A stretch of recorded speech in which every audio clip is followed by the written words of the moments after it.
Madhya Pradesh Congress committee के सचिव राकेश सिंह यादव का कहना है कि कोरोना संक्रमण रोकने के लिए लॉकडाउन करना ही शिवराज सरकार की नाकामी का सबूत है। कोरोना संक्रमण रोकने की ना नीति है ना ही नियत सरकार की। जनता शिवराज सरकार की नाकामियों का दंश झेल रही है। लॉकडाउन का सही अर्थ है कोरोना संक्रमण से लड़ने की तैयारी करने के लिए वक्त लेना, लेकिन शिवराज सरकार लॉकडाउन को कोरोना संक्रमण रोकने का उपाय समझ रही है। जबकि कोरोना संक्रमण रोकने के 3 ही उपाय हैं: सोशल डिस्टेंस, मास्क लगाना, सैनिटाइजर करना एवं कोरोना संक्रमण से पीड़ित व्यक्ति की पहचान करके उससे दूर क्वारंटाइन सेंटर बनाकर इलाज करना एवं लगातार कोरोना टेस्ट कराना। शिवराज सरकार अपनी नाकामियों को छुपाने के लिए लॉकडाउन करके मध्य प्रदेश बर्बाद कर रही है।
बताइए, जो आपकी जो कोरोना की एंट्री हुई है जी, इसको लेकर क्या लगता है कि आपको शासन की या सरकार की कहीं चूक पड़ी है इसको लेकर? देखिए, जो नीति शिवराज सरकार को कोरोना जब पहली बार उसकी लहर आई थी उसमें बनाना थी, उसमें सरकार पूरी तरह असफल रही है।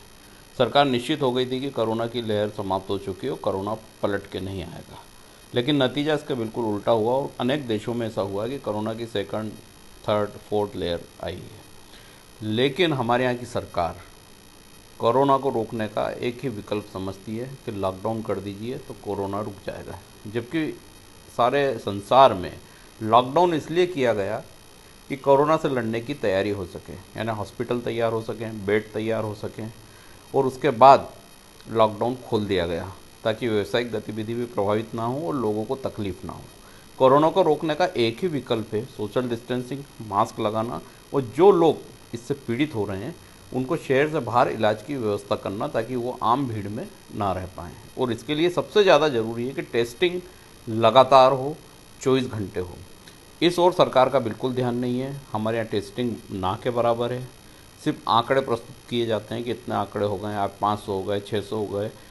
40 लाख की आबादी में अगर 500-600 लोग निकल रहे हैं तो अगले 30 साल तक ये कोरोना के पेशेंट निकलते रहेंगे। तो इसके लिए एक प्लान की ज़रूरत थी, उसमें सरकार असफल है।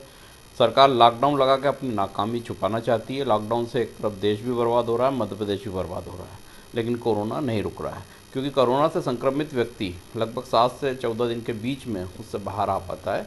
2 दिन 4 दिन का लॉकडाउन लगाने से कोई कोरोना समाप्त हो जाएगा, ऐसा नहीं है। और ये एक संक्रमण चेन है, ये इस तरीके से समाप्त नहीं होगी। इसके लिए वही रास्ता है कि सोशल डिस्टेंसिंग का प्रॉपर पालन हो, मास्क लगाया जाए, जो संक्रमित व्यक्ति उनको अलग रख के इलाज किया जाए और मैक्सिमम टेस्टिंग हो तो ही एक संक्रमण समाप्त हो सकता है। लॉकडाउन तो एक सरकार की, आप ये समझिए कि उसकी नाकामी का सबूत है। वो सरकार कोरोना का लड़ने में सक्षम नहीं है, वो लॉकडाउन लगाती है। फिर देखने में ये भी आया कि कल 2 दिन का जो लॉकडाउन प्रशासन की तरफ से घोषित किया था, वहीं देखने में आया कि मदिराओं की दुकानों पर एकदम अचानक भीड़ उमड़ पड़ी। देखिए, सरकार की कोई नीति नहीं है। सरकार का ये कहना है लॉकडाउन लगाओ, पुलिस बल को सड़क पर निकाल दो, लोगों को घरों में कैद कर दो, कोरोना रुक जाएगा। ये बिल्कुल ऐसा निर्णय है जो बिल्कुल अज्ञानता से भरा हुआ है, और ये निर्णय कई राज्यों में हो रहा है, मध्य प्रदेश भी उसका शिकार हो रहा है, लेकिन उससे कोरोना नहीं रुकना है। एक व्यापक नीति की आवश्यकता थी जो अगले 3 साल तक चलती, लेकिन दुर्भाग्य है कि केंद्र सरकार भी जिस नीति पे चल रही है उससे कोरोना समाप्त नहीं होना, और प्रदेश सरकार तो भगवान भरोसे चल रही है, तो वहाँ तो कोई सवाल ही नहीं उठता कि वहाँ कोई प्लान या योजना बनेगी। Bureau report, voice of rights.